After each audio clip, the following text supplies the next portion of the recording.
શું નામ તમારું? સુનિલભાઈ પટેલ. પટેલ સાહેબ, 4 જૂને શું થશે? રાહુલ ગાંધીઓ કાનપુરમાં બોલી ગયા મોદીજી પ્રધાનમંત્રી નહીં રહેંગે, તમે શું માનો? 1001% મોદીજી જ પ્રધાનમંત્રી બનશે અને 400 પાર 100% આવશે. ક્યાં વાત હે, તમે તો પૂરા આત્મવિશ્વાસથી કહો છો. 400 પાર, આટલો તો આત્મવિશ્વાસ ભાજપ નહીં નથી. અબકી બાર 400 પાર. 400 પાર. અને આ એક કન્ફ્યુઝન તો બીજેપીએ 370 બોલવા માંડી, તમે 400 પાર બોલો છો.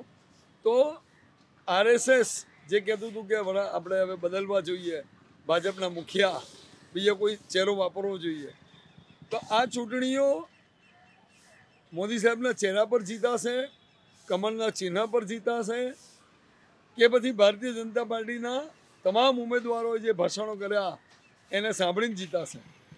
આ ચૂંટણી ભાજપના ઉમેદવારો મોદી સાહેબના મોહરાથી અને ભાજપના ચિહ્નથી જીતાશે. પણ અત્યારે ભાજપના કાર્યકર્તાઓએ જે ખૂબ જ મોટું કાર્ય કર્યું છે અને ખૂબ મહેનત કરી છે ભાજપને આગળ લાવવા માટે, એટલે ભાજપ 100% 400 પાર આવશે ને આવશે જ. ક્યાં વાત અને પેલા આ લોકોએ તો બહુ મોટી યાત્રાઓ કાઢી છે ને, કાશ્મીરથી કન્યાકુમારી રાહુલ ગાંધીએ, અને હમણાં પછી મણિપુરથી એક યાત્રા કાઢી, ન્યાય યાત્રા, અને બધી યાત્રાઓ, તો એની અસર નહીં પડે? સાહેબ, ચાલીને જો સિદ્ધિ મળતી હોય તો ઘણા સાધુ સંતો ખૂબ ચાલ્યા છે, હજારો કિલોમીટર, કરોડો કિલોમીટર ચાલેલા છે, તો એમની સિદ્ધિ તો ક્યાં જઈને અટકે? તો રાહુલ ગાંધીની આ યાત્રા કશું જ નથી.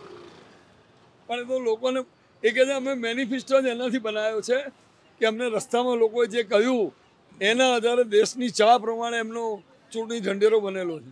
સાહેબ, આવી રસ્તા ઉપર હું પણ ચાલતો હોઉં છું, મને ઘણા બધા કહેતા હોય છે કે આ વિરુદ્ધ આ થશે, એટલે આપણે સાચું માની લેવાનું. એ તો રિઝલ્ટ આવશે 4મી તારીખે, ત્યારે જ ખબર પડશે.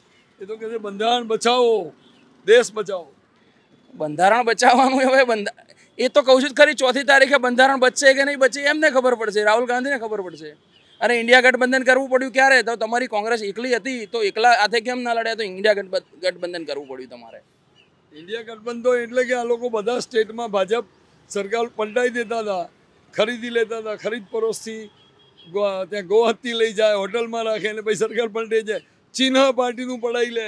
એ કાર્ય કોંગ્રેસે ચાલુ કરેલું, તમને ખબર છે કે બધા નેતાઓને હોટલમાં બંધ પૂરી રાખ્યા હતા. અને એ કોને કાર્ય કર્યું હતું મને કહો? પછી આપણે કોઈનું નામ દઈએ એ ખોટું છે.